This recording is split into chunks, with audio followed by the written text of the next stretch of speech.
a while back I learned about something called garlic soup and put it on my list to try it out one day, and it came back up just now. I'm like, oh right. I'm like, what is garlic soup? So I did some research, and the simplest recipe is 2 cups of water, 5 cloves of garlic, simmer 15 minutes, strain, and eat. Like, oh, and you're supposed to put a bay leaf in it, or any dry or fresh herb that you have, thyme and oregano being most traditional. So I'm like, that sounds really kind of not great, but I have to try this. So I'm going to go ahead and do it now. The more interesting versions, they use chicken stock, and I'm like, oh, now garlicky chicken stock, that sounds really good. Like, so I definitely want to do that. One of them used marjoram. One of them said to simmer a whole head of garlic in chicken stock for 45 minutes. And so with marjoram. And then they also took bread, toasted it, and put a poached egg on top, and then spooned the broth over that. So I'm like, okay, now we're getting fancy. So what do I start with? These were really small ones, so I have 2 of those little ones and then 4 bigger ones. And they didn't say to smash it. One of them said to leave them whole, but I'm going to go ahead and just give them a little smash anyway. Just a little. Open them up a little bit. I just feel like that way they'll get more of their goodness into the water.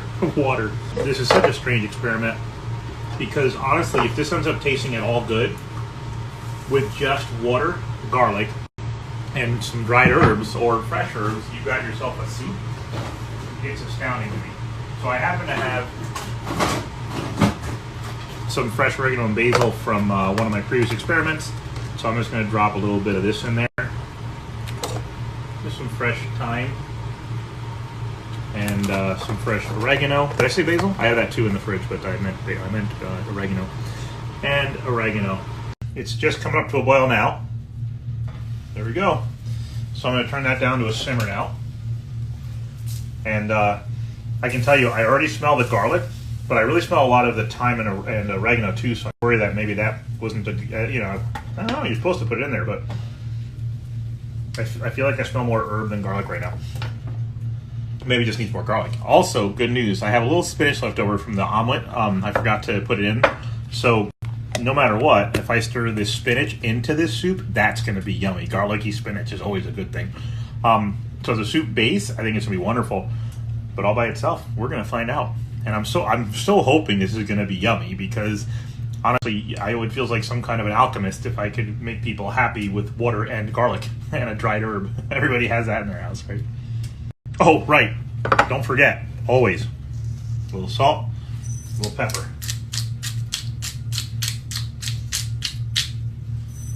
Okay. Worst case, I'm drinking salt water. I want to try it now at 15 minutes just to see what I'm in for. All right, I put too much pepper in there, but this is very interesting. Somehow the garlic makes it taste like it has the body of a chicken stock. So as a soup base, this is actually pretty amazing. And as a quick little light snack, this might actually work really well.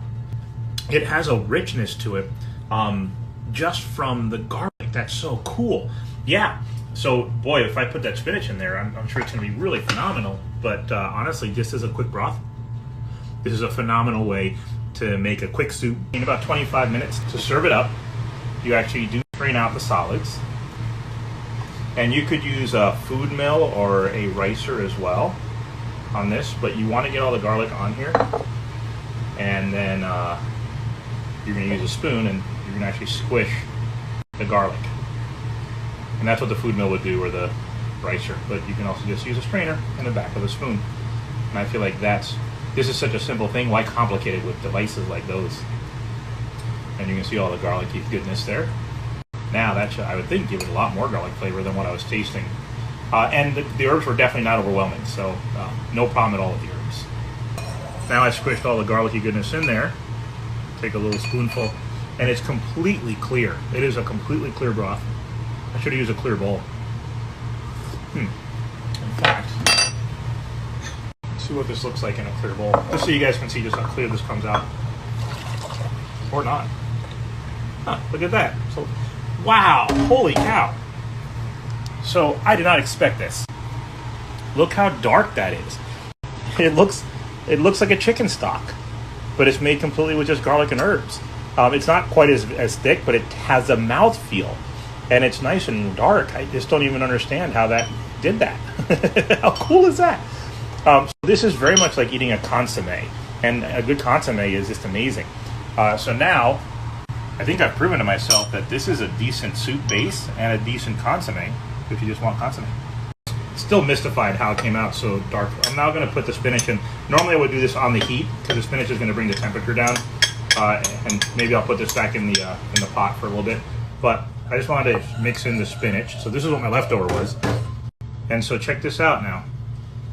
I just mixed that in, and I got myself a very quick leftover spinach soup. So any vegetable, green beans, peas, corn, you make yourself a garlic consomme base like this.